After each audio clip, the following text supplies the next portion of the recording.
In this video, you'll learn how to use a coupon link on ElevenLabs. By following these steps, you will successfully apply the coupon to your account and select the desired subscription plan. First, ensure that you are currently on the free plan, as coupon links only work with free accounts.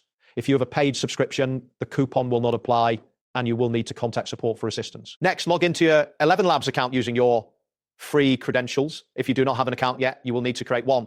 During the sign-up process, make sure to verify your email address to complete the registration. Once logged in, locate the coupon link you received, which typically appears in the format https://elevenlabs.io/coupon=your code. Click on this link to activate the coupon automatically in your account. After clicking, you should see a notification confirming that the coupon has been applied successfully. After the coupon activation, navigate to your subscription page. You can do this by clicking on your profile icon located at the top right corner of the screen. From the drop-down menu, select subscription options. Now, check your billing settings. If your billing is not already set to monthly, change it to monthly. This is important to ensure that the coupon applies correctly.